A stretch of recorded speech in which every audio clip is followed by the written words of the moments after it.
Tribun News edisi Rabu 29 Desember 2021. Sore ini akan kami sajikan informasi teraktual dan menarik yang dilaporkan secara langsung oleh reporter lapangan kami. Bersama saya Meisa Dasirait, inilah live update selengkapnya. Ditreskrimum Polda Jabar, Kombes Pol Yani Sudarto mengaku sudah membuat sketsa terduga pelaku pembunuhan ibu dan anak di Kabupaten Subang, Jawa Barat. Yani mengatakan terkait kasus pembunuhan ibu dan anak di Subang ini, pihaknya sudah melakukan olah tempat kejadian perkara sebanyak 5 kali, kemudian otopsi 2 kali. Selain itu, pihaknya juga telah melakukan pemeriksaan pada beberapa orang saksi, termasuk melakukan analisa CCTV. Untuk mengetahui info lebih detailnya, sudah bergabung bersama kami rekan jurnalis Tribun Jabar, Nasmi Abdurrahman yang akan menyampaikan laporannya. Halo Nasmi.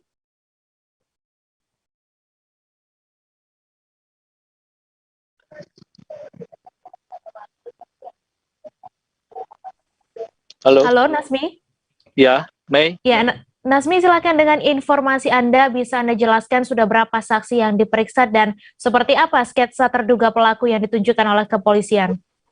Ya, selamat sore Mei dan Tribuners dimanapun Anda berada.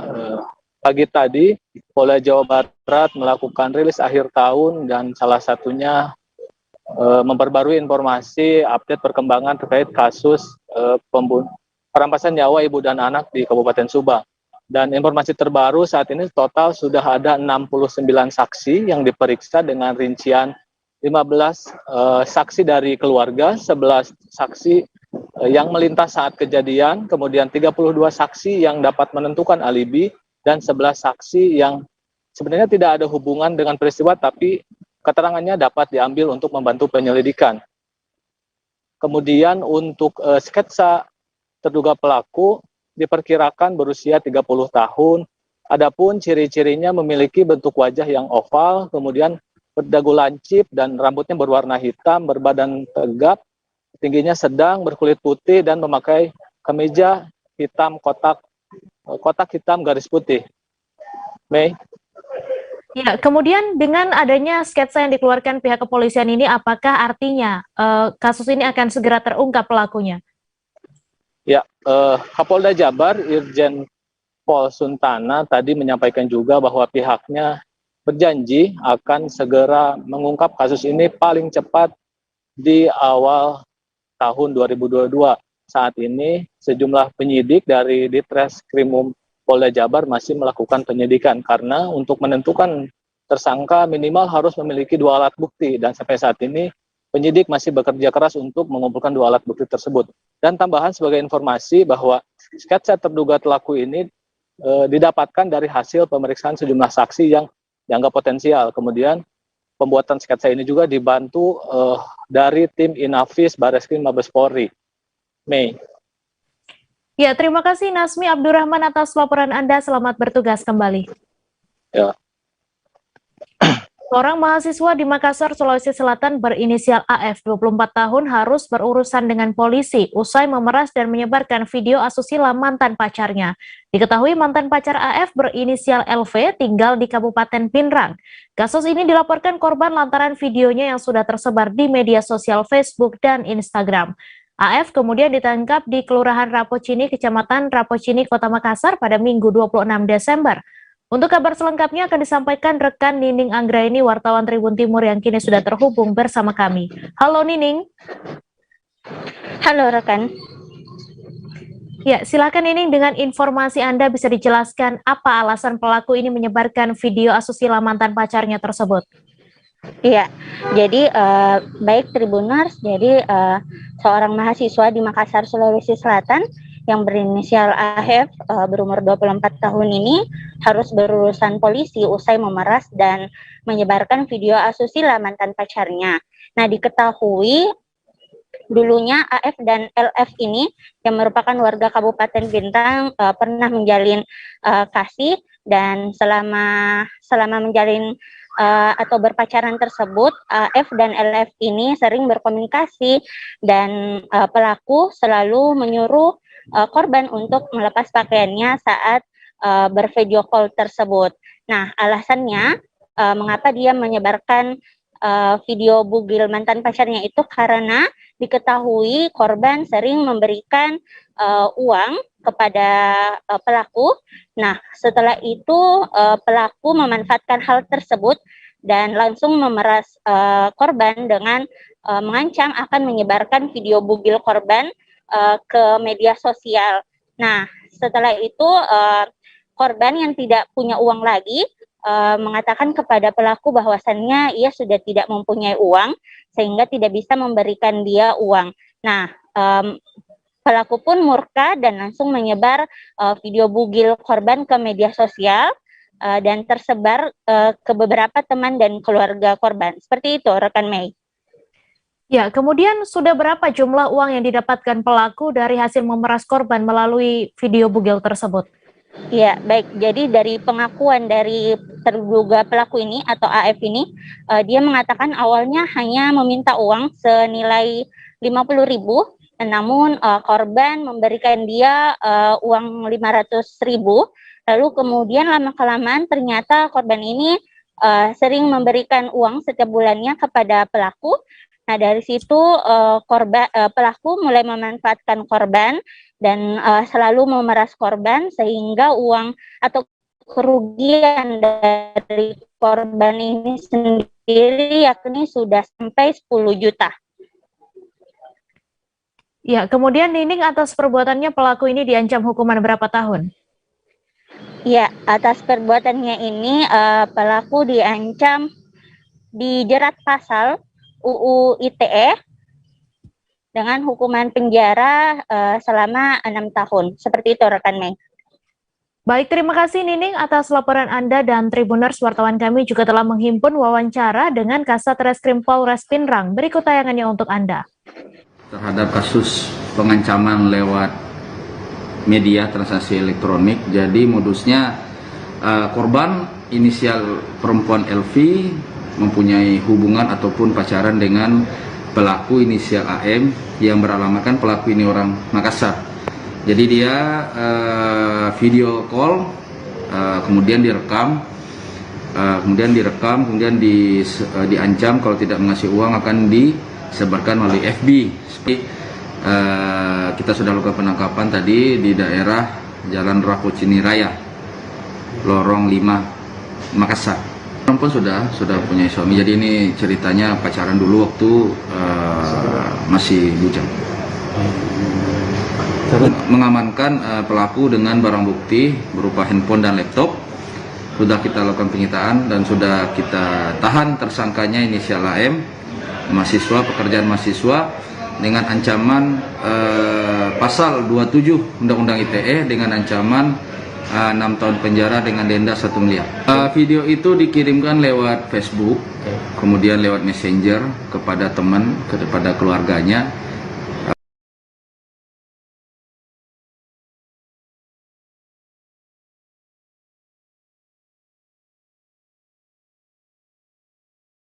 Tahan tersangkanya inisial AM, mahasiswa, pekerjaan mahasiswa, dengan ancaman pasal 27 Undang-Undang ITE dengan ancaman 6 tahun penjara dengan denda 1 miliar. Jagat maya dihebohkan viralnya informasi tak senonoh dalam syarat perekrutan karyawan di restoran di salah satu mal terpopuler di Sumedang, Jawa Barat. Dari informasi yang berhasil dihimpun, syarat yang diajukan yang mengatasnamakan manajemen Plaza Asia tersebut adalah mewajibkan untuk melakukan video call seks. Dalam informasi yang viral di sejumlah grup Facebook, Sumedang ini terpampang percakapan pemilik akun Facebook dengan nama Fiona Angel dengan pelamar. Untuk info selengkapnya akan disampaikan oleh rekan Kiki Andriana, wartawan Tribun Jabar yang kini sudah terhubung bersama kami. Halo Kiki. Halo. Ya, Kiki silakan dengan informasi Anda terkait informasi tersebut kapan mulai beredar di media sosial, Kiki. Baik, selamat sore, Mei. Dapat saya sampaikan dalam 2 hari terakhir warga Kabupaten Sumedang perekrutan karyawan di salah satu restoran yang berada di sebuah mall yang berlokasi di pusat kota Kabupaten Sumedang. Beredarnya informasi ini sekitar pada hari Senin kemarin dan beredar di media sosial Facebook di berbagai Facebook Sumedang. Kemudian bagaimana tanggapan dari pihak manajemen mall tersebut? Berdasarkan hasil klarifikasi kepada pihak General Manager Plaza Asia Budi Indra Sakti, yang bersangkutan menyalang bahwa informasi tersebut bukanlah bersumber dari perusahaannya, dan bersangkutan meyakini bahwa informasi tersebut adalah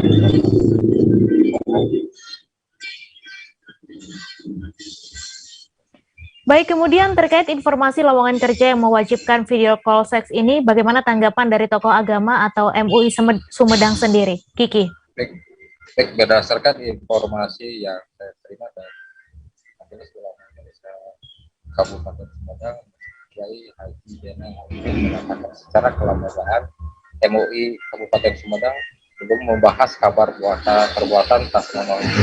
Namun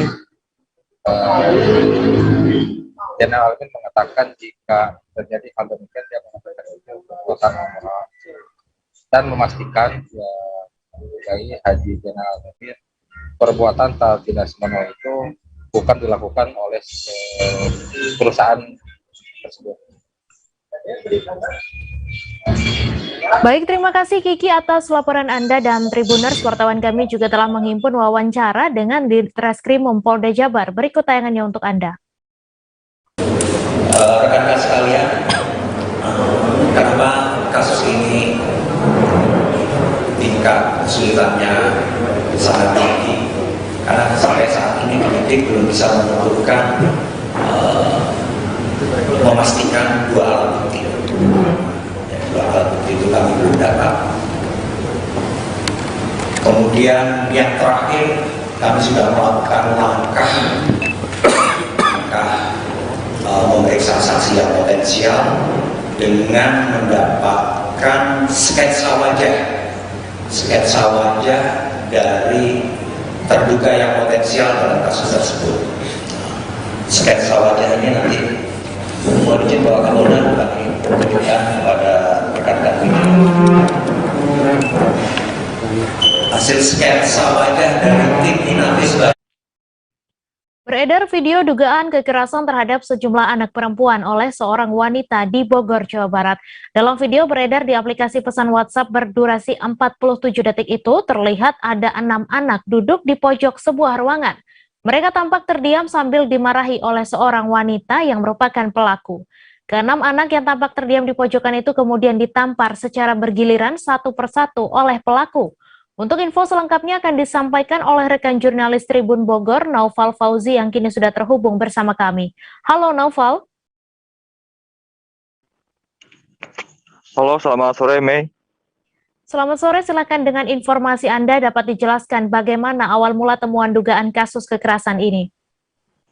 Baik, Mei dan juga rekan-rekan Tribuners, saya informasikan bahwa terkait dugaan kasus kekerasan terhadap anak di Kabupaten Bogor yang baru-baru ini heboh ini, awalnya berasal dari sebuah video yang beredar, namun sumbernya masih belum diketahui, dan pantauan kami, video ini beredar di grup-grup WhatsApp warga Bogor dan cukup direspon berbagai komentar oleh warga Bogor, sampai akhirnya pihak kepolisian melakukan pengecekan terkait video ini, dan ternyata benar bahwa kasus dugaan kekerasan terhadap anak ini terjadi di wilayah Gunung Putri, Kabupaten Bogor.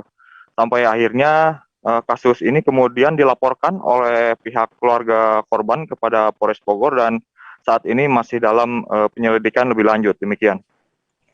Kemudian bagaimana menurut pihak kepolisian terkait kasus ini?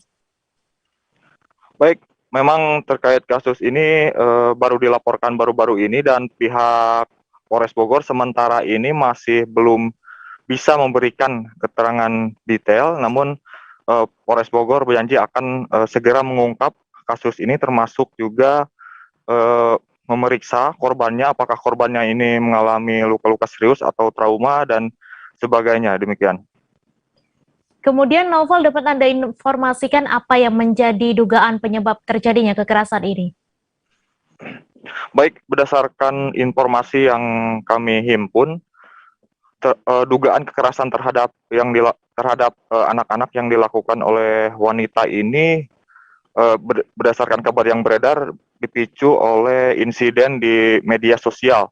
Namun sementara ini kabar tersebut masih belum dipastikan karena memang penyelidikan masih berlanjut dan nantinya Polres Bogor berjanji akan segera mengungkap kasus tersebut. Baik, terima kasih Noval atas laporan Anda, dan Tribuners wartawan kami juga telah menghimpun wawancara dengan Kapolres Bogor. Berikut tayangannya untuk Anda. Jadi memang benar terkait dengan kejadian tersebut, kami dari Polres Bogor telah menerima laporan dari keluarga yang bersangkutan dan sampai saat ini masih kita lakukan penyelidikan lebih lanjut. Kita lakukan penyelidikan terlebih dahulu, baru juga kami terima laporan yang bersangkutan dari keluarga di Gunung Putri. Ya, di Gunung Putri. Kita kan masih mulai dulu ya. Kalau yang kemarin yang ada viral itu yang di Tampar itu sementara masih kita terima laporannya tadi malam, nanti kita pastinya akan dilakukan penyelidikan lebih lanjut lagi. Nanti kita lihat, ya pasti proses itu pasti akan lanjut, pertama mungkin pemeriksaan dari para calon saksi dalam rangka penyelidikan, dan juga kita mencari alat bukti yang lainnya dengan visum dan juga yang lainnya pasti nanti akan kita lakukan. Kemudian itu penanganan? Karena ini terkait dengan anak dan wanita, maka kita masukkan dalam PPA, unit PPA. Oke, ya. Kantor Pengawasan dan Pelayanan Bea dan Cukai tipe Madya Pabean atau TMC Sintete Kalimantan Barat melakukan pemusnahan barang milik negara pada Selasa 28 Desember. Barang yang dimusnahkan merupakan hasil pelanggaran kepabeanan dan cukai operasi pasar periode Mei 2020 sampai dengan Agustus 2021. Untuk info selengkapnya akan disampaikan rekan jurnalis Tribun Pontianak Imam Maksum yang kini sudah terhubung bersama kami. Halo Imam. Ya, halo rekan Mei. Ya, Imam, silakan dengan informasi Anda, ada berapa banyak barang ilegal yang dimusnahkan di kantor Bea Cukai Sintete ini? Baik, rekan Mei dan juga Tribuners dimanapun Anda berada, Kantor Pengawasan dan Pelayanan Bea dan Cukai tipe Madya Pabean TMPC Sintete memusnahkan barang ilegal yang tidak memenuhi persyaratan pada Selasa 28 Desember 2021. Kantor Pengawasan Bea Cukai memusnahkan barang ilegal diantaranya 2,6 juta batang rokok ilegal dan juga minuman alkohol sebanyak 31,5 liter dan barang elektronik sebanyak 68 unit. Baik, rekan Mei. Iya, kemudian dapat Anda jelaskan berapa total nilai dari barang ilegal yang dimusnahkan ini? Ya, rekan Mei dan juga Tribuners dimanapun Anda berada, menurut informasi Kepala KPPBC TMPC Sintete, Nur Cahyo Budi Dananto, mengatakan barang hasil penindakan kepabeanan mencapai nilai 47,7 juta rupiah. Potensi kerugian negara mencapai 35,8 juta rupiah. Sementara itu, penindakan di bidang cukai mencapai nilai 3 miliar rupiah dan kerugian negara mencapai 1,3 miliar rupiah, rekan Mei. Kemudian Imam, barang ilegal yang dimusnahkan dari hasil penindakan periode kapan, Imam? Ya, baik. Pemusnahan barang milik negara BMN hasil penindakan kantor Bea dan Cukai Sintete adalah hasil penindakan periode Mei 2020 sampai dengan bulan Agustus 2021. Penindakan tersebut dilakukan mencapai 13 kali dalam 1 tahun tersebut dengan melakukan operasi pasar, kemudian juga patroli darat. Penindakan tersebut dilakukan di wilayah kerja kantor Bea dan Cukai Sintete yang meliputi Kota Singkawang, kemudian Kabupaten Sambas, dan juga sebagian dari Kabupaten Bengkayang, Kalimantan Barat. Terima kasih. Baik, terima kasih Imam atas laporan Anda, dan Tribuners wartawan kami juga telah menghimpun wawancara dengan Kepala KPPBC TMPC Sintete. Berikut tayangannya untuk Anda. Baik, terima kasih rekan-rekan pers. Jadi untuk pemusnahan kali ini adalah periode bulan Mei 2020 sampai dengan Agustus 2021 ya. Ini sebanyak 2.600 batang rokok ilegal. Ya, ini utamanya salah penumpukan. Ya. Dan juga ada minuman mengandung etil alkohol golongan A 31,6 liter. Kemudian ada barang-barang elektronik sebanyak 68 unit barang-barang elektronik ya. Ini juga semua dimasukkan secara ilegal, tidak memenuhi persyaratan. Ini untuk komitmen kantor pengawasan dan pelayanan Bea Cukai tipe Madya bagian C Sintete, baik tahun ini maupun ke depan, tetap kita akan melakukan pemberantasan ya, terhadap rokok-rokok ilegal. Bagaimana yang sudah saya sampaikan tadi, bahwa saat ini alhamdulillah Bea Cukai sudah bisa meminimalkan peredaran rokok ilegal. Ke depan kita lebih minimalkan lagi. Kemudian untuk barang-barang yang lain yang selain dari hasil tembakau, itu berupa minuman mengandung etil alkohol atau barang kena cukai yang lainnya, ini tetap kita akan lakukan pengawasan, dan apabila tidak memenuhi persyaratan ya, ataupun tidak membayar cukainya, ya kita akan melakukan penindakan. Kemudian untuk barang lain itu juga kami ada. Kami akan kembali seusai jeda sejenak, saudara, tetap di live update. Oke, apa kabar Bang Arif di sini untuk strateginya? Kalau saya sendiri di Jumit 37 ini yang semalam baru mulai, Apa yang dirasakan Kopernika? Sebenarnya aku nggak ngerasa itu penangkapan atau penggerbegan atau apapun itu, karena gini loh, posisinya aku Kriteria. Jadi kita mengenal disebut dengan stroke yang tidak berdarah dengan stroke yang berdarah. Stroke yang tidak berdarah itu biasanya ditandai dengan adanya penyumbatan. Kalau itu penyumbatan di sini mungkin pikirnya tidak ke situ kali ya, tapi kalau di Korea atau di Kamboja itu ada beberapa paper yang saya itu mas ya dulunya tukang koran. Oh gitu ya, Tukang koran ya saya baca itu Pak. tuh kan pernah baca kan Ya. Jadi kalau saya jadi tanggal itu udah bersyukur banget. Si anak ini dijadikan sebagai tersangka begitu. Ya, kalau ini kita bicara yang di luar kasus Sibolombo ya. Dikenal dengan nama hujan shower, di mana terdapat batas jelas antara daerah hujan dan tidak hujan yang biasanya terjadi pada fase awal mature stage atau tahap Berbahaya dewasa. itu Kang. Jadi mulai artinya terjadinya perlembekan. Nah itu untuk penetrasi akan sulit gitu ya. Dok, saya ini menurut saya memang tidak mudah, bukan urusan tanah diambil.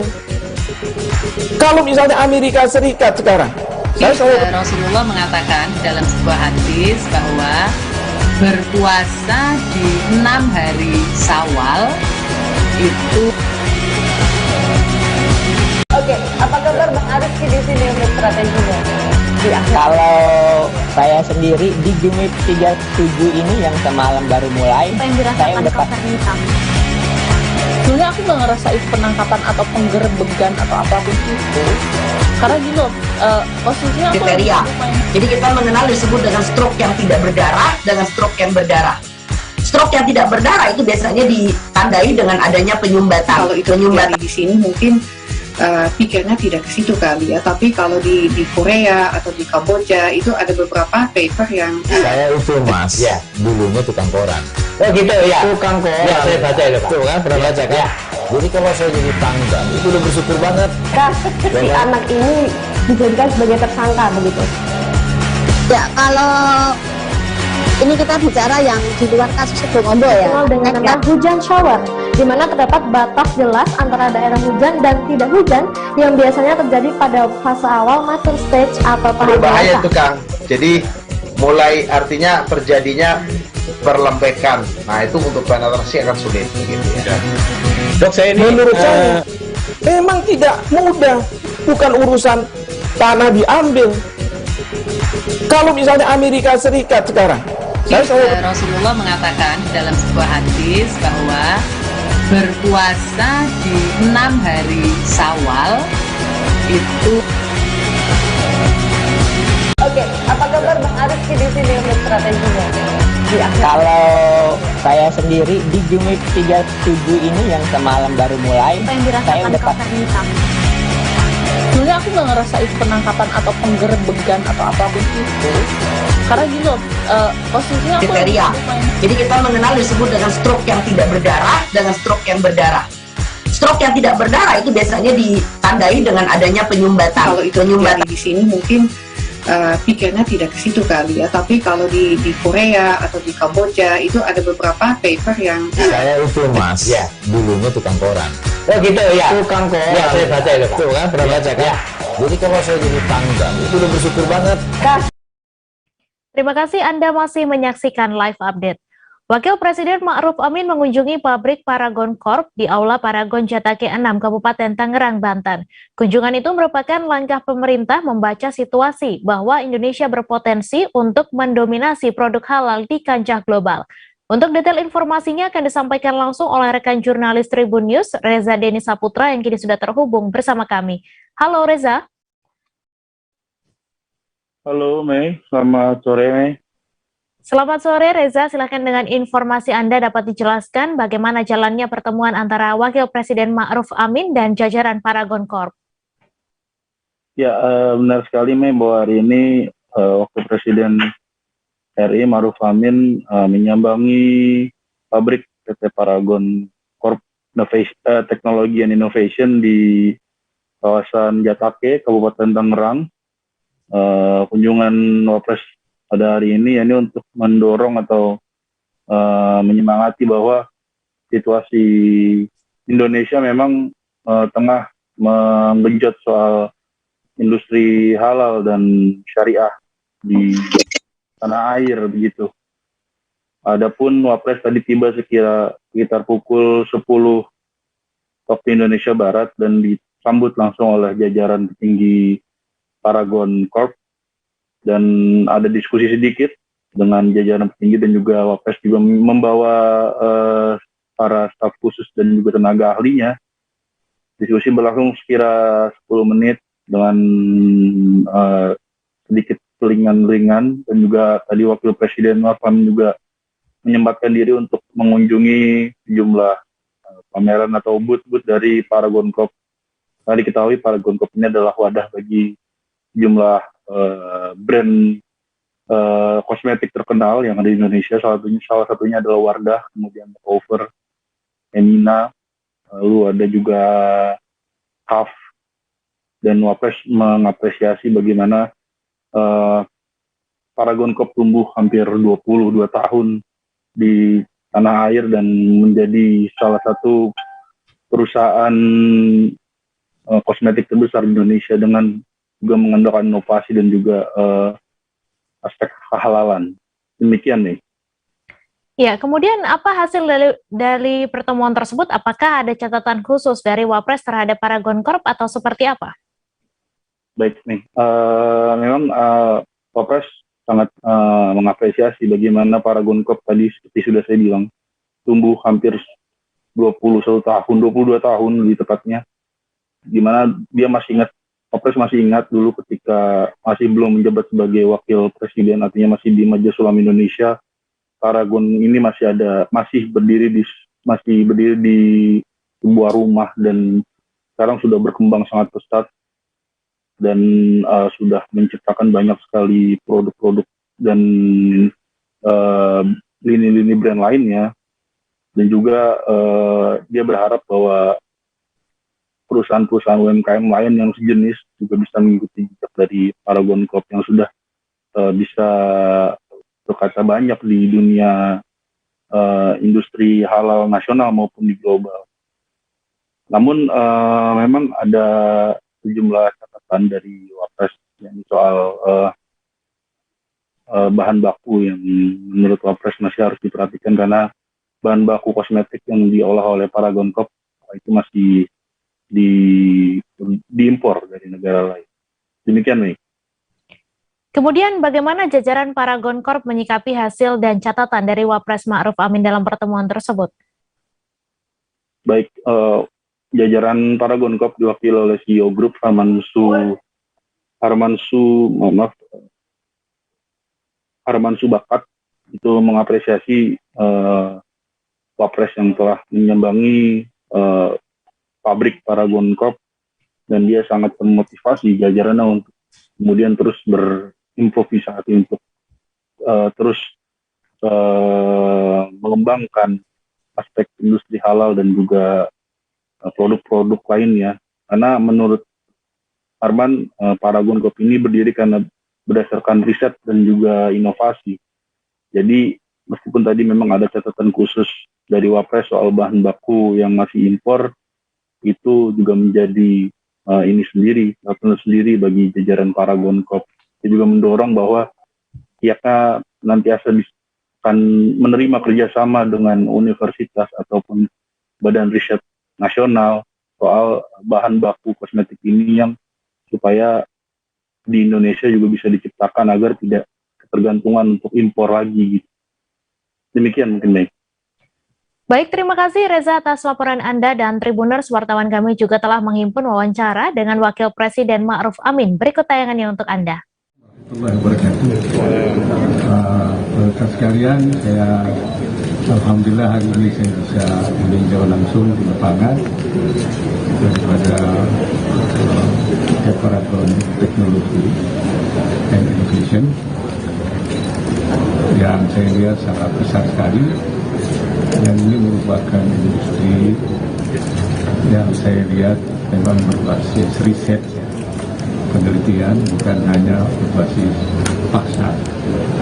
Dan seperti saya katakan, bahwa saya tahu ketika pada awal-awal perusahaan ini bergerak sekitar tahun 99 masih di rumah, tapi 22 tahun saya kira sudah menjadi perusahaan yang besar.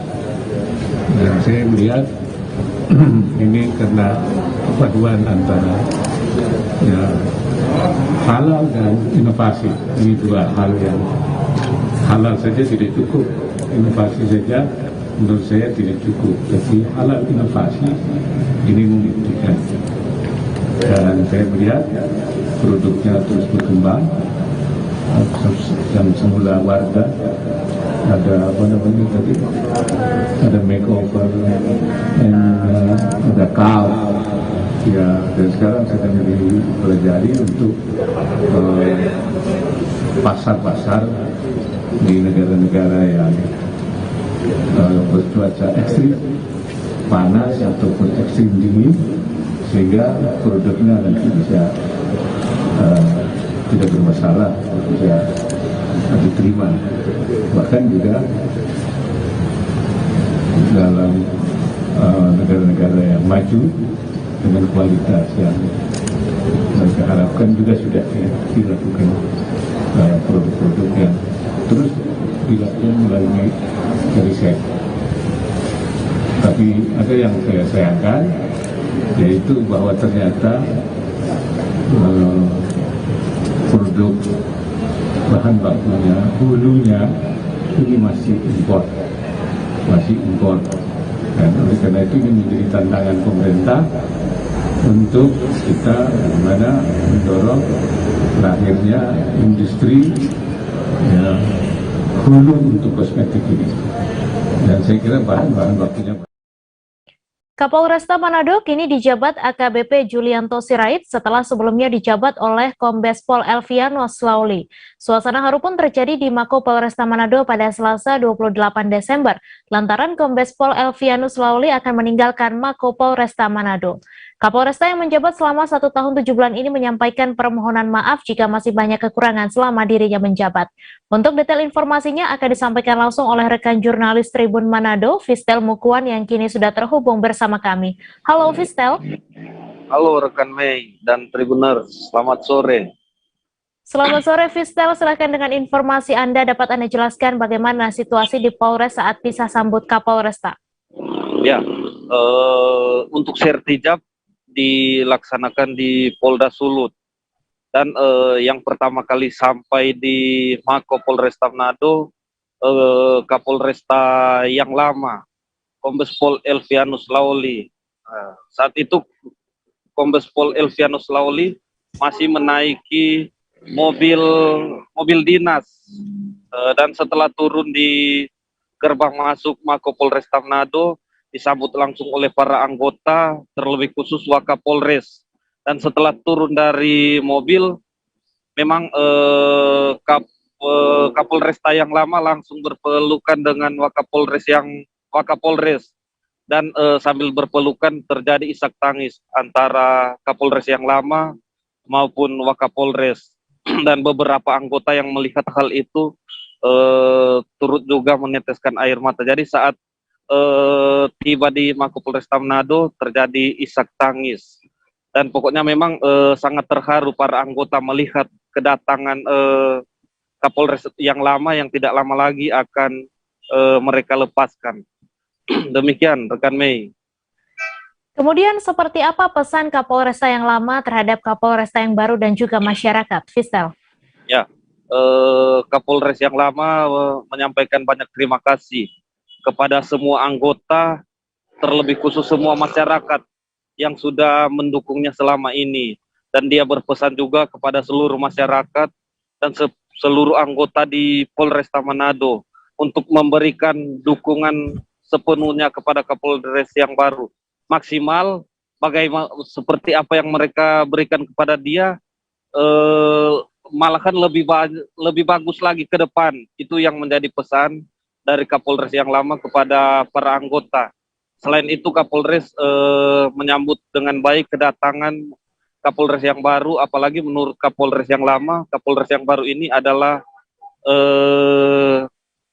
adiknya dalam angkatan. Dengan begitu dia yakin di Polresta Manado ini kedepannya di tangan Kapolres yang baru akan lebih baik lagi. Begitu rekan Mei. Ya, kemudian setelah Kapolresta yang lama ini pergi, lalu seperti apa situasi di Polres? Ya, setelah akan pamitan, memang semua anggota sudah berbaris dengan rapinya di depan halaman. Dan satu persatu Kapolres yang lama maupun bersama istri berpamitan dengan para anggota. Di situ juga kembali terjadi isak tangis dari Kabak, Kasat-Kasat, dan semua anggota yang ada. Semuanya banyak yang menangis dan mengucapkan banyak terima kasih kepada Kapolres yang lama karena boleh menjadi bagian. Bahkan ada beberapa Kasat yang menyampaikan Kapolres yang lama ini adalah Kapolres yang baik karena selama dia menjabat kurang lebih 1 tahun 7 bulan, ia tidak pernah marah kepada anggotanya, bahkan hanya memberikan didikan-didikan yang baik, yang lebih dewasa kepada anggota, yang hanya berpikiran mereka itu adalah temannya, tidak berpikir atasan dan bawahan. Demikian rekan Mei. Baik, terima kasih Fistel atas laporan Anda, dan Tribuners, wartawan kami juga telah menghimpun wawancara dengan Kombes Pol Elvianus Lauli. Berikut tayangannya untuk Anda. Jadi dengan berakhirnya tugas saya di Polresta Manado, saya ucapkan terima kasih kepada seluruh anggota Polresta Manado dan juga kepada seluruh masyarakat Kota Manado yang bisa mendukung saya, membantu saya dalam melaksanakan tugas menjaga Harkamtibmas yang ada di Kota Manado ini.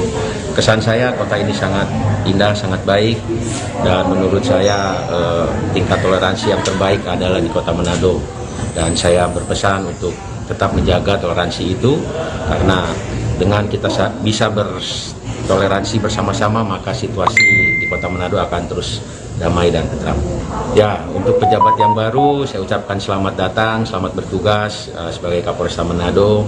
Tentunya saya pada saat melaksanakan tugas di sini banyak kekurangan dan mungkin nanti akan dilengkapi oleh Kapolresta yang baru. Pembangunan jembatan Telogomas di Kota Malang molor dari waktu yang telah ditargetkan sesuai jadwal. Dari semula ditargetkan harus selesai pada 28 Desember 2021, kini pembangunannya molor hingga waktu yang belum ditentukan. Wali Kota Malang Sutiaji bersama dengan Dinas PUPR Permukiman Kota Malang, Diah Ayu Kusuma Dewi, melakukan kunjungan ke jembatan Telogomas pada Rabu 29 Desember. Kunjungan tersebut guna melihat kondisi terkini dan progres dari pembangunan jembatan Telogomas. Untuk detail informasinya akan disampaikan langsung oleh rekan jurnalis Surya Malang, Rifki Edgar, yang kini sudah terhubung bersama kami. Halo Rifki. Baik nih.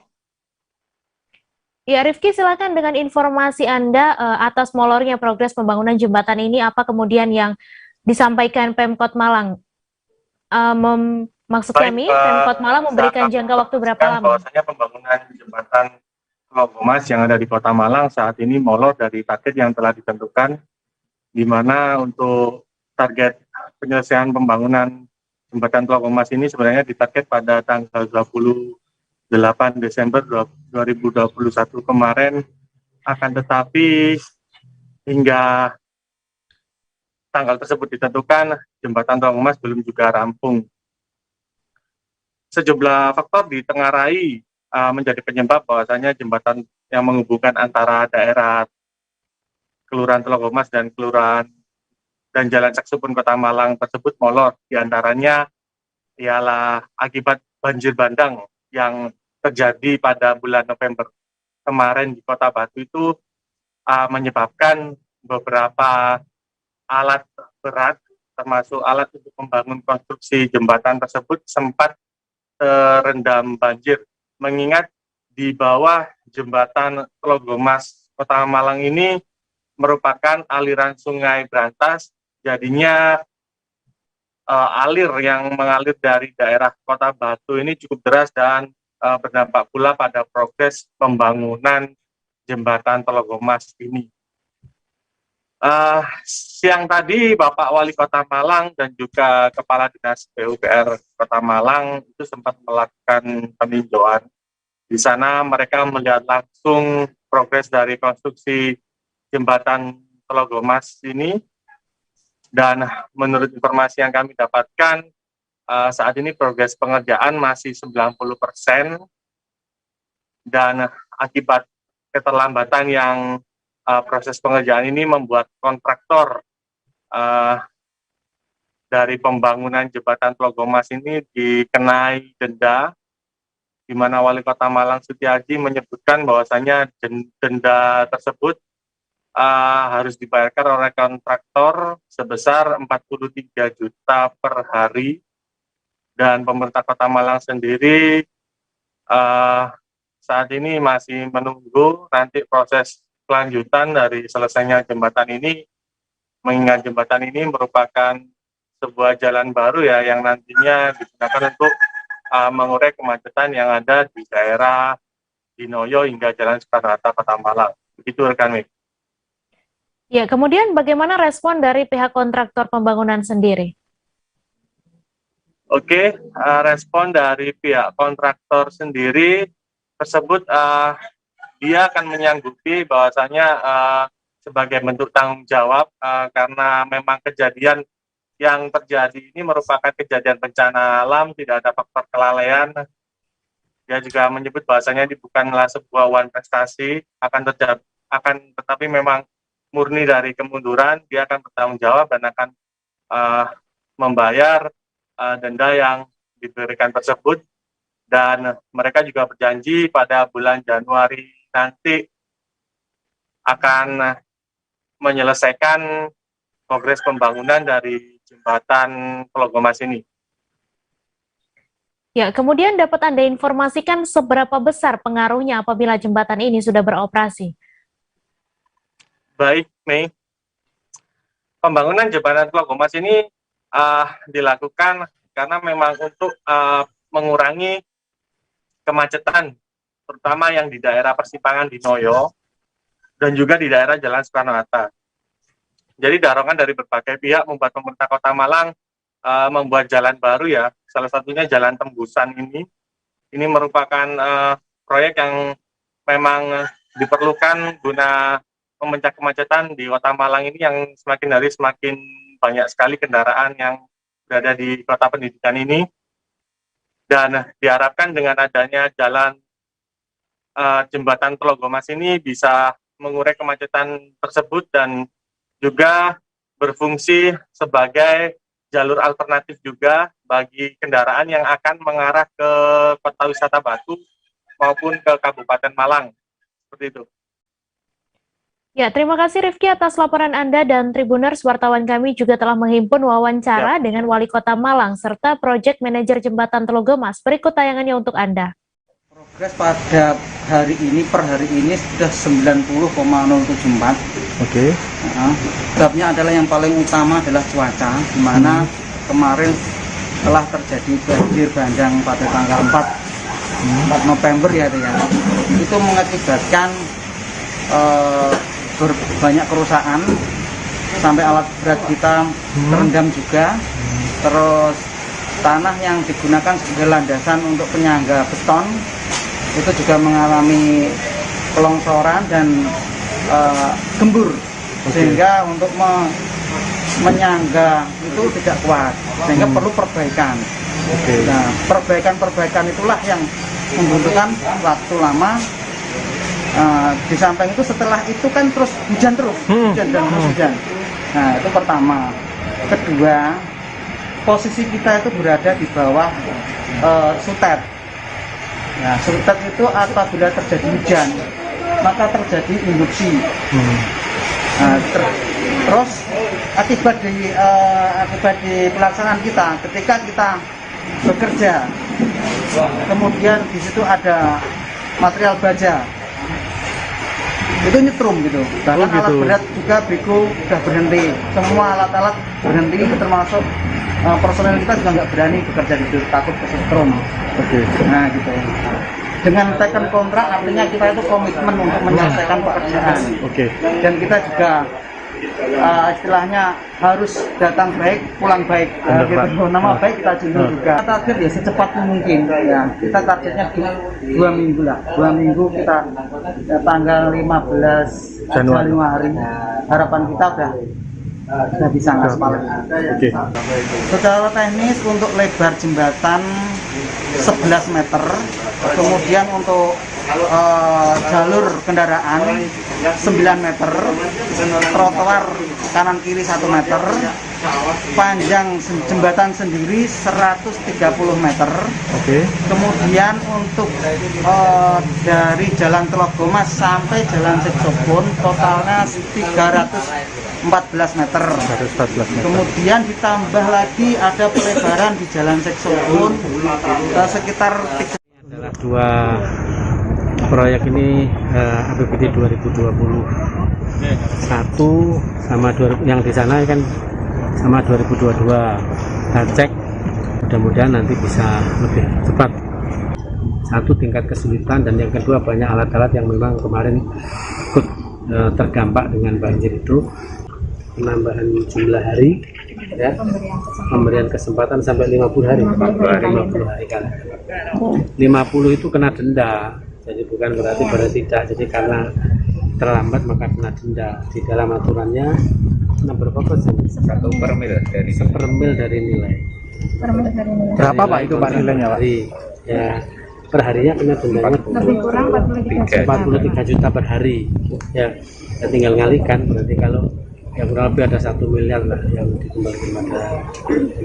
Setelah itu nanti dihitung selesainya kan lebih cepat. Kalau selesai 20 hari ya nanti kita ada 20 hari. Nah, ini nanti akan kita lakukan modelnya ya. Jadi sisa ini sudah ditaksir, sisa berapa sudah tahu ya persentasenya. Katakan kalau sekarang 90 ya jadi update-nya nanti kita lihat. Sekarang tadi informasinya sudah yang terakhir per hari ini katanya 90 ya. 90, tapi review update kemarin masih 85 untuk pembayarannya. Nah, 85 pembayaran berarti sisa uangnya itu kan ya nanti dikembalikan pada APBD. Jadi dikembalikan pada kas negara, mekanisme itu. Setelah itu nanti kita keluarkan lagi, dialokasikan untuk penambahan jumlah. Jadi kan apa anggarannya kan nanti ikut anggaran 2020, tapi masih dalam satu. Batik tulis hasil karya warga binaan pemasyarakatan di Rutan kelas 2B Sumeneb mulai dikenal luas. Hasil karya tangan terampil warga binaan itu terbukti setelah mendapat kunjungan istimewa dari Putri Indonesia Jawa Timur tahun 2022, yakni Adinda Kreseila pada hari Selasa 28 Desember. Kunjungan Adinda Kreseila langsung disambut dengan hadiah batik tulis merek Catra, hasil karya WBP oleh Kepala Rutan kelas 2B Sumeneb Ridwan Susilo. Untuk kabar selengkapnya akan disampaikan rekan wartawan Tribun Madura, Ali Hafiz yang kini sudah terhubung bersama kami. Halo Ali.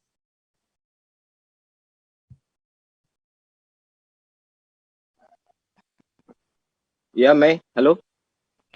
Ya, Ali silakan dengan informasi Anda bagaimana situasi saat Adinda Graciela melakukan kunjungan di rutan kelas 2B Sumeneb. Baik, Mei. Putri Indonesia Jawa Timur tahun 2022, Adinda Graciela datang mengunjungi di rutan di Rumah Tahanan Negara kelas 2B Kabupaten Sumeneb di Jalan KH Mansur, Kota Sumeneb. Disambut langsung oleh pihak rutan, terutama Kepala Rutan yakni Ridwan Sosilo, menyambut langsung kehadiran Putri Indonesia Jawa Timur tahun 2022 saat datang ke Rumah Tahanan Negara kelas 2B Kabupaten Sumeneb. Setelah sampai di pintu utama, langsung dihadiahi oleh berupa batik tulis dengan merek Catra, hasil dari karya warga binaan yang ada di dalam Rumah Tahanan kelas 2B Kabupaten Sumeneb. Semua pihak rutan merasa bangga dan merasa bahagia semua dengan hadirnya seorang putri cantik, Putri Indonesia tahun 2022 dari Jawa Timur ini. Memang diharapkan kedatangan putri cantik ini dalam rangka untuk sharing dan motivasi dan juga pengembangan diri bagi warga binaan yang ada di dalam Rumah Tahanan Negara kelas 2B Kabupaten Sumeneb, Madura, Jawa Timur. Mei. Ya, kemudian apa yang disampaikan oleh Adinda Graciela saat berada di sana? Saat berada di sana, sebelum memberikan motivasi kepada warga binaan, melihat langsung bagaimana warga binaan itu melakukan kreativitasnya dengan membuat batik tulis, mengunjungi langsung dan melakukan komunikasi dengan warga binaan. Bagaimana cara membuat batik tulis yang saat ini sudah mulai dikenal luas ya, bahkan sudah di luar Madura, batik hasil warga binaan ini sudah dikenal luas. Setelah sampai di sana dengan acara kunjungan ini, Putri Indonesia tahun 2022 ini memberikan motivasi, meskipun ada di dalam rumah tahanan, tapi menghasilkan karya batik tulis yang begitu sangat unik. Adinda berjanji akan membawa batik tulis hasil warga binaan rutan kelas 2B Sumeneb ini untuk membawa ke kancah nasional, untuk dipamerkan, untuk dijual, menyebutkan bahwa memang layak untuk dijual karena batik ini sangat unik dan mengandung filosofi yang sangat yang sangat baik begitu ya. Mei. Iya, baik, terima kasih Ali atas laporan Anda, dan Tribuners, wartawan kami juga telah menghimpun wawancara dengan Putri Indonesia Jawa Timur tahun 2022. Berikut tayangannya untuk Anda. Alhamdulillah, pagi ini di hari yang sangat cerah ini saya berkesempatan untuk kunjungan ke rutan sini. Alhamdulillah, ini merupakan tempat saya visit pertama kali semenjak menginjakan kaki di tanah Sumeneb. Jadi alhamdulillah ini merupakan tempat pertama dan alhamdulillah mendapatkan sambutan yang sangat hangat, mendapatkan sambutan dari Bapak Ridwan juga luar biasa, langsung disambut dengan sangat baik, sangat ramah juga. Jadi sangat senang juga bisa langsung melihat karya-karya dari warga binaan sendiri. Di sini sangat baik juga dan kualitasnya sangat layak jual, sangat kreatif dan pastinya sangat patut dibanggakan. Pastinya.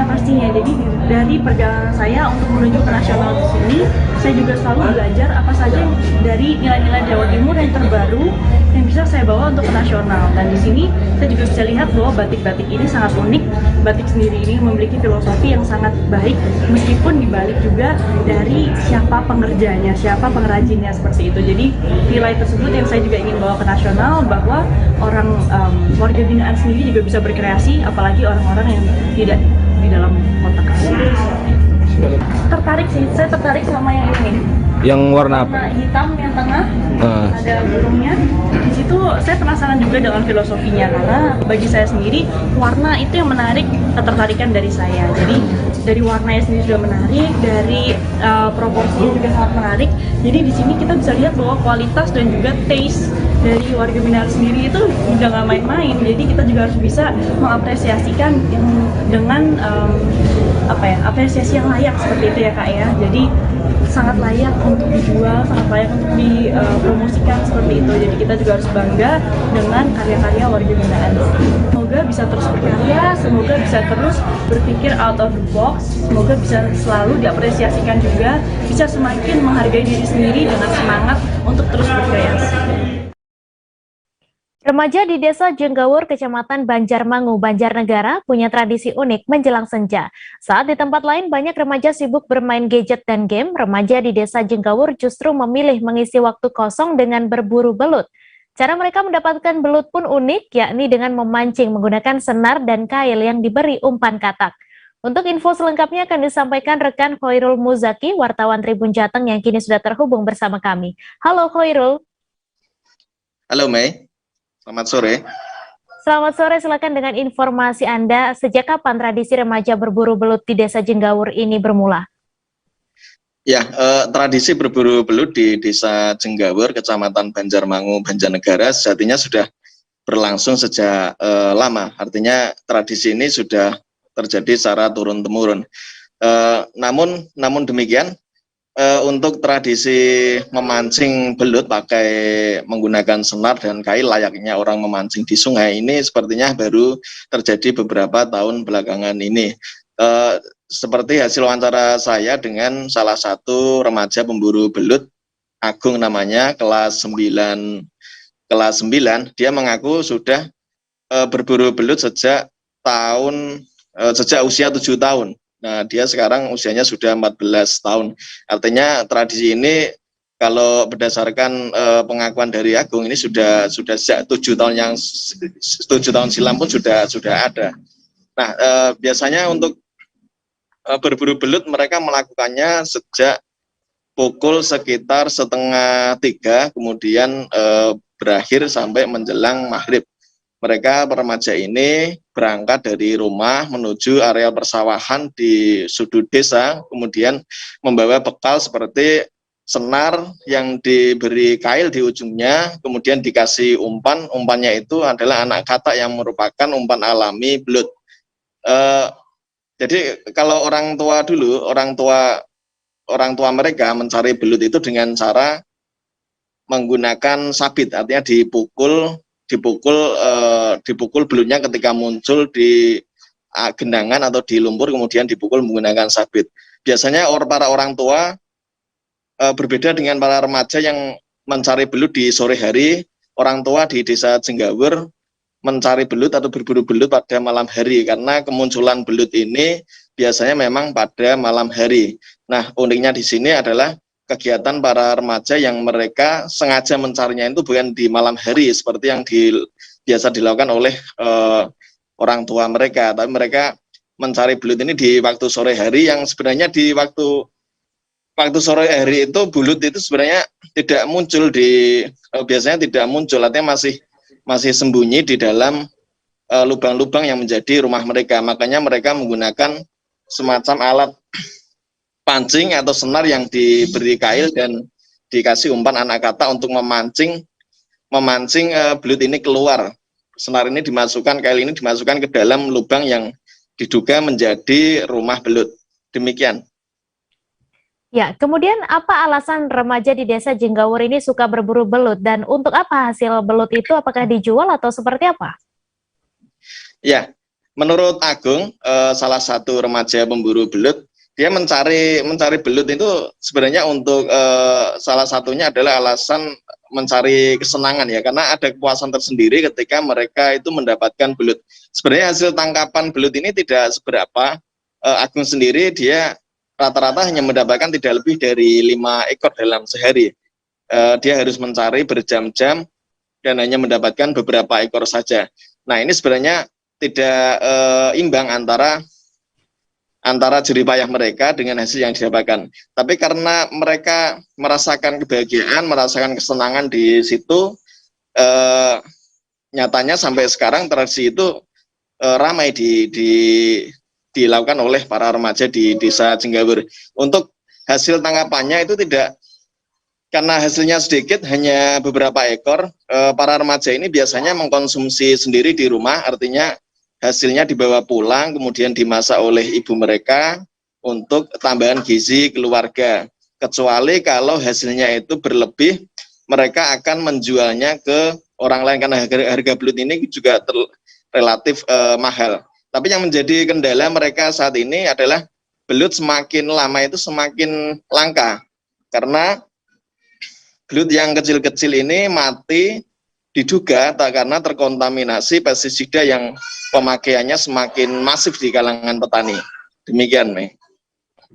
Baik, terima kasih Khairul atas laporan Anda, dan Tribuners, wartawan kami juga telah menghimpun wawancara dengan seorang remaja Desa Jenggawur. Berikut tayangannya untuk Anda. Dari tahun 2014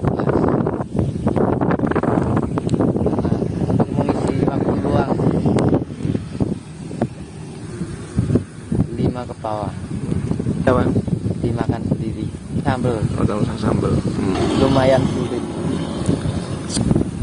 pas nariknya, nggak semua kalau makan cabar udah pakai ini benar segini.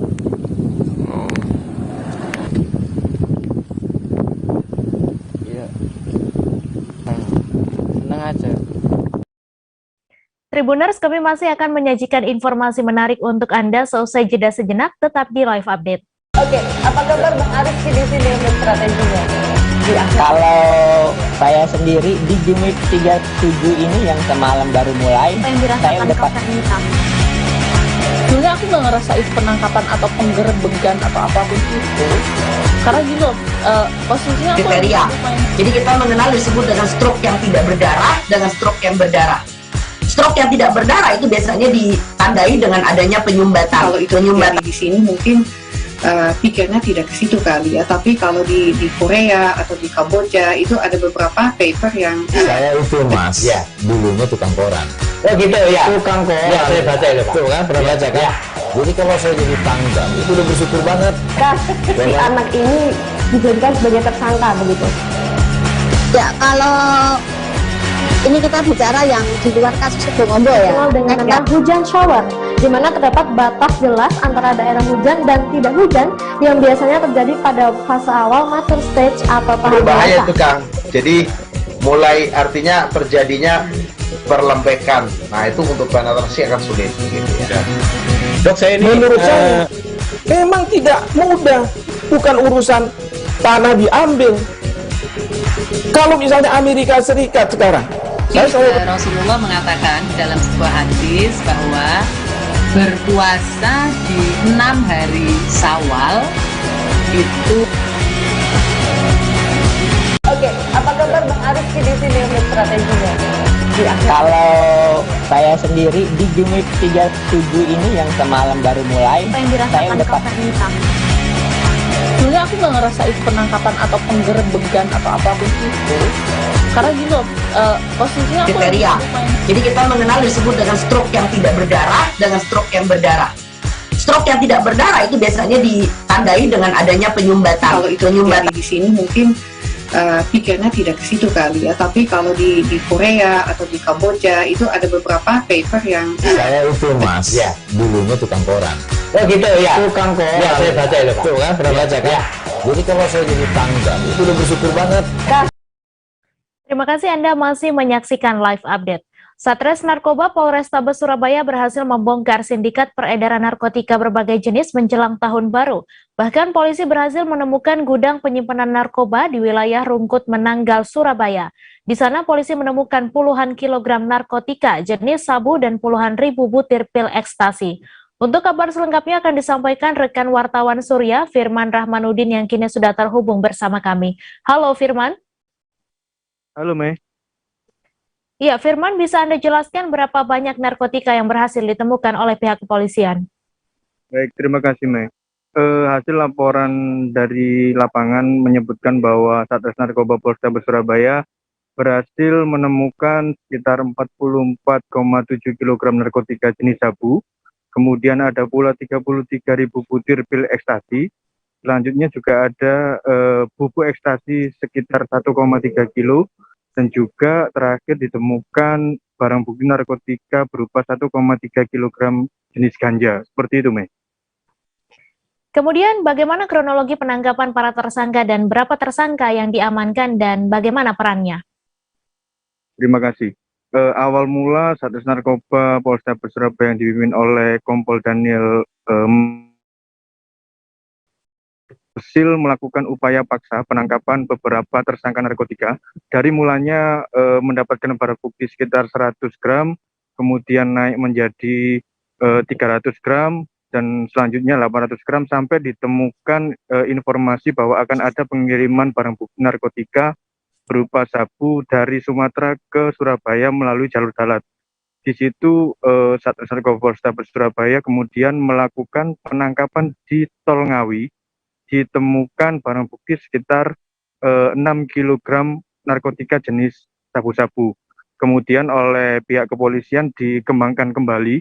Selanjutnya ditemukan gudang penyimpanan narkotika jenis sabu sekitar 35 kg dan itu menjadi akumulasi total sekitar 44 kg narkotika jenis sabu.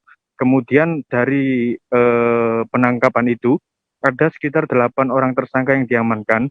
Perannya masing-masing adalah sekitar 4 bandar narkotika jenis sabu kecil-kecil, kemudian 3 orang kurir dan 1 penyimpan gudang, seperti itu. Ya, kemudian dari tersangka yang ditangkap ada salah satu tersangka yakni pemilik gudang penyimpanan. Lalu bagaimana cara ia mengelabui petugas untuk melancarkan aksinya? Terima kasih, Mei. Hasil laporan Satres Narkoba Polrestabes Surabaya, pelaku yang juga pemilik atau otak jaringan narkotika jenis sabu antar provinsi di Surabaya itu melakukan kegiatannya dengan cara membuat rumahnya sebagai tempat penyewaan sound system. Jadi untuk mengelabui petugas dan juga warga, tersangka melakukan membuka usaha penyewaan sound system, dan ternyata di balik itu semua tersangka ini menyimpan narkotika jenis sabu yang akan diedarkan di wilayah Jawa Timur dan juga Kalimantan. Seperti itu, Mei. Baik, terima kasih Firman atas laporan Anda. Selamat bertugas kembali. Terima kasih, Mei. Kita beralih ke informasi selanjutnya, Saudara. Tim gabungan terdiri dari BPBD, Damkar, Satpol PP, dan Posmat TNI AL dan Kelurahan Tanjung Ketapang berupaya menangkap buaya dengan cara memancingnya di perairan Tanjung Ketapang, Tobuali, Bangka Selatan pada Selasa 28 Desember. Diketahui buaya yang sempat muncul beberapa minggu terakhir ini sangat meresahkan warga setempat, lantaran buaya itu sempat naik ke daratan yang dekat permukiman masyarakat. Untuk informasi selengkapnya akan disampaikan oleh rekan jurnalis Bangka Pos, Yuranda, yang kini sudah terhubung bersama kami. Halo Yuranda. Halo Mei. Iya, silakan dengan informasi Anda, sudah berapa hari tim gabungan ini untuk memancing buaya tersebut? Ya, bisa saya sampaikan beberapa hari kemarin, tepatnya beberapa hari kemarin tim gabungan berupaya melakukan penangkapan buaya yang muncul di pesisir pantai Tanjung Ketapang ke Kabupaten Bangka Selatan sendiri. Upaya yang dilakukan oleh tim gabungan ini yang terdiri dari BPBD, Damkar, Satpol PP, dan Posmat TNI AL dan instansi terkait lainnya melakukan menangkap buaya yang ukuran 3 meter lebih ini yang muncul di permukaan dekat pemukiman warga. Buaya tersebut sempat meresahkan masyarakat sekitar lantaran sempat naik ke daratan hingga dikhawatirkan masyarakat setempat menyerang penduduk yang saat itu berada di pesisir pantai, termasuk juga anak-anak kecil yang sering bermain di sana. Begitu, Mei. Ya, kemudian Yuranda, berapa tim yang diturunkan untuk menangkap buaya ini dan berapa titik pancing yang disebar?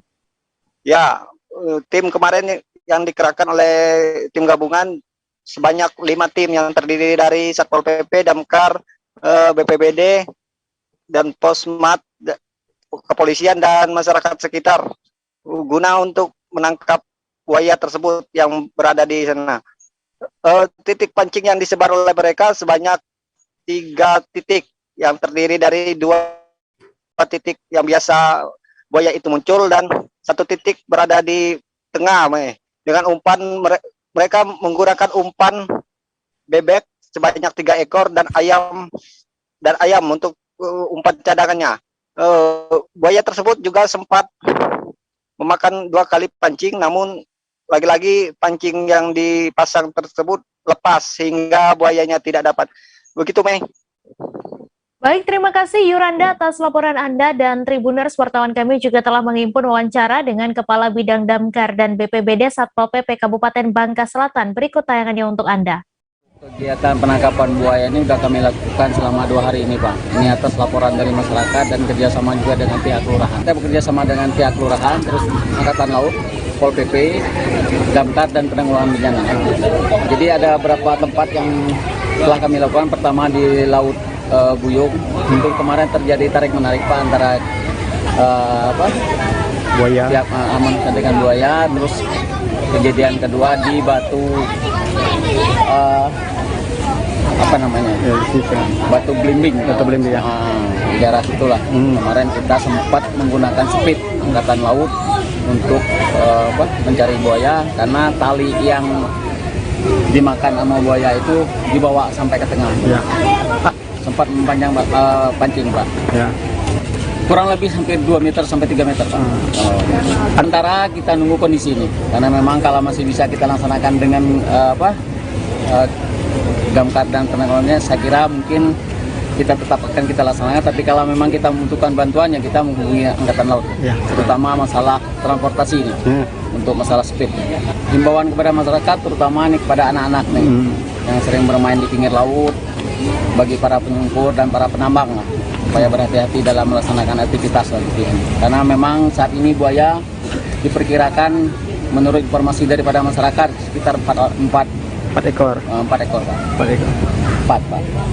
Yang kurang lebih menurut daripada penambang yang sering mondar-mandir di pinggir ponton itu hampir ada yang sampai 6 meter. 6 meter. Ya, tapi itu sampai saat ini nggak pernah kelihatan. Nah, ini yang membahayakan, ini yang satu ini nih, yang setiap hari yang muncul. Ya.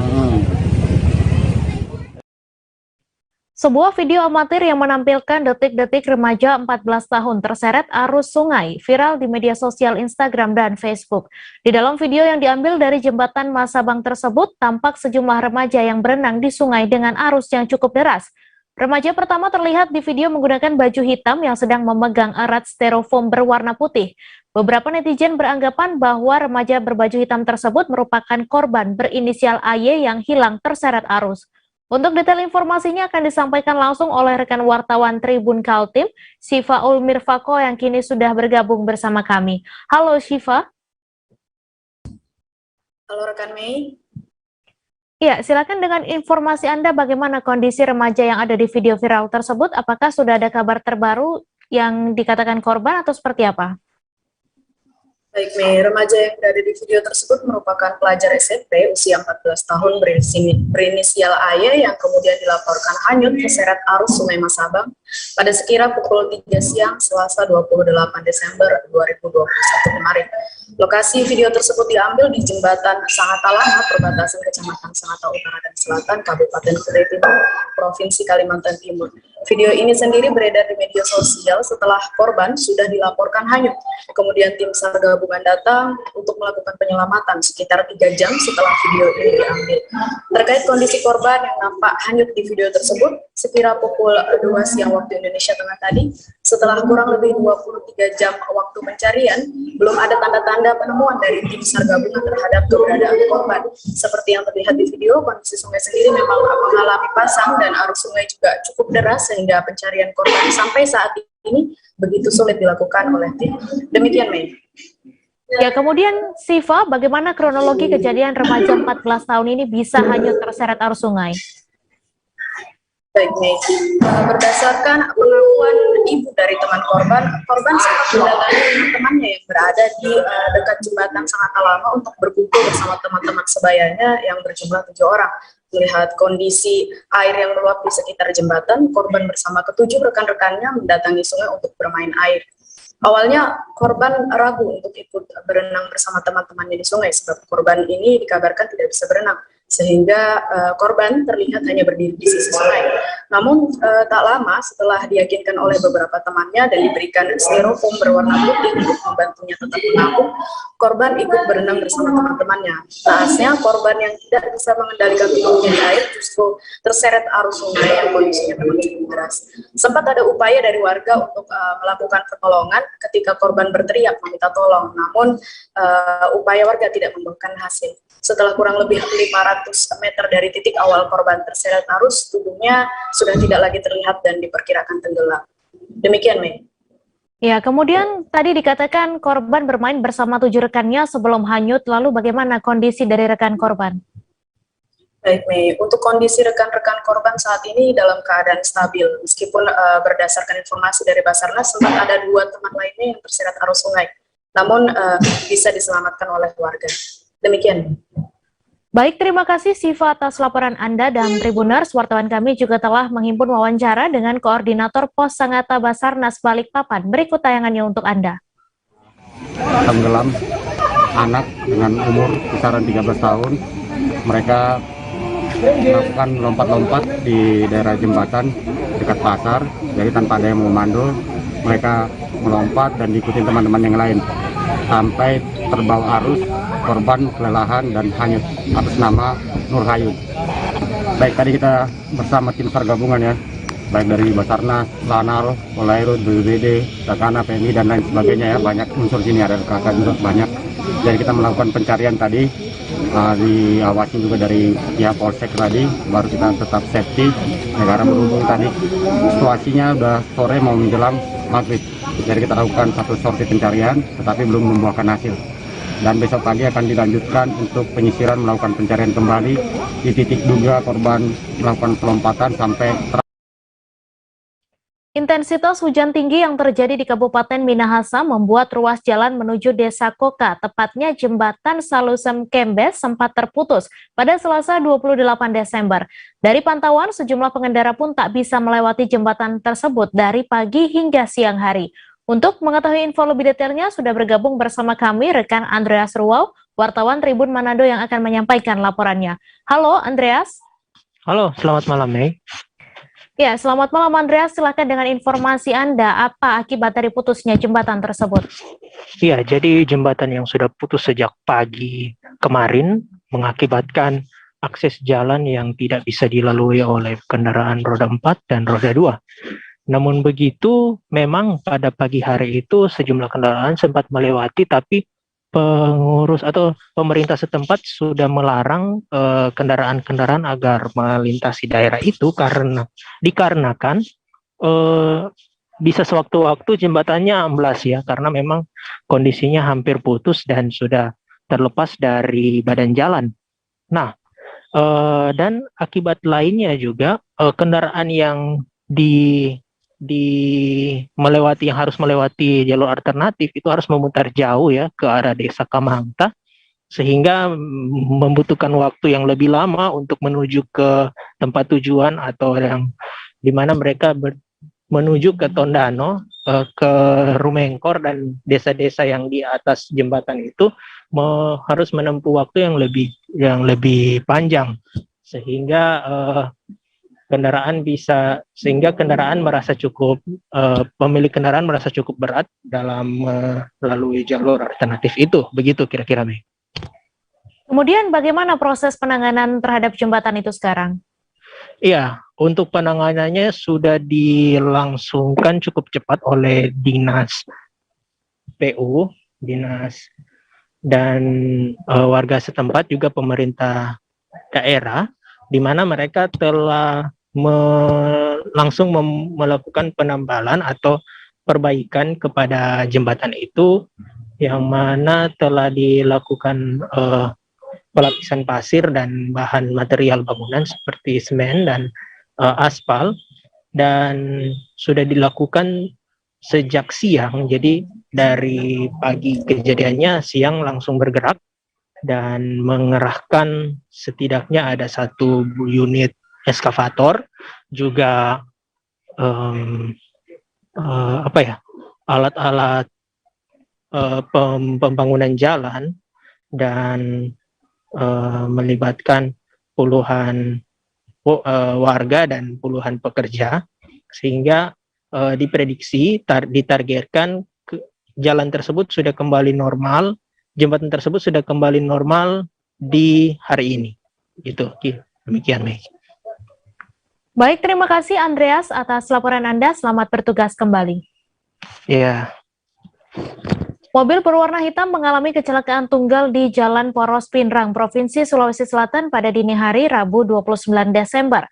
Diketahui kendaraan tersebut milik Dr. Haji Wawan Sugirman yang sedang menuju ke Makassar dari Mamuju. Di dalam mobil, Dr. Wawan diketahui bersama istri dan seorang anaknya. Untuk info selengkapnya akan disampaikan rekan jurnalis Tribun Sulbar, Habludin Hambali, yang kini sudah terhubung bersama kami. Halo Habludin.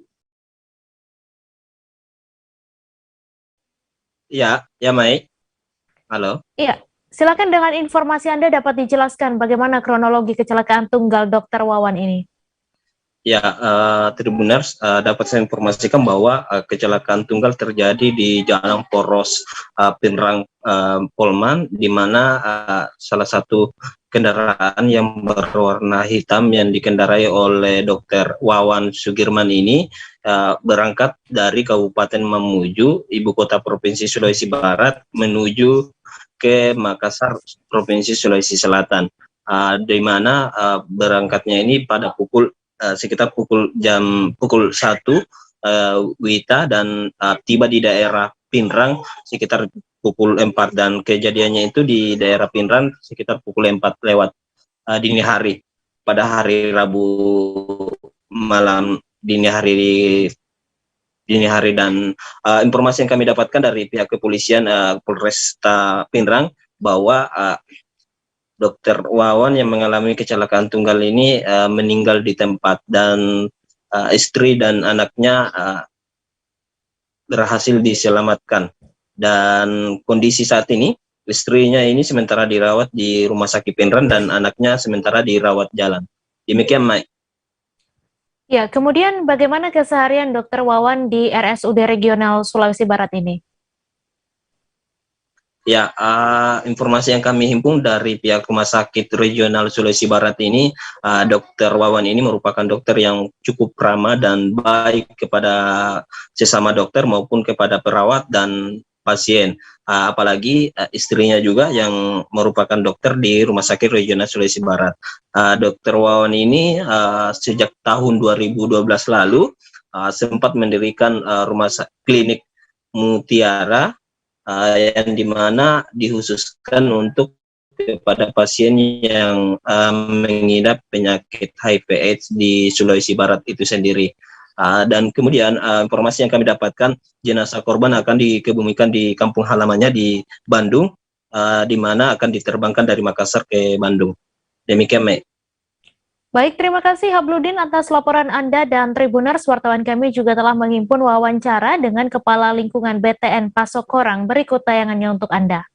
Orangnya agak ini ramah, pokoknya sering nelpon bagaimana Pak lingkungan, iya kasihan gitu.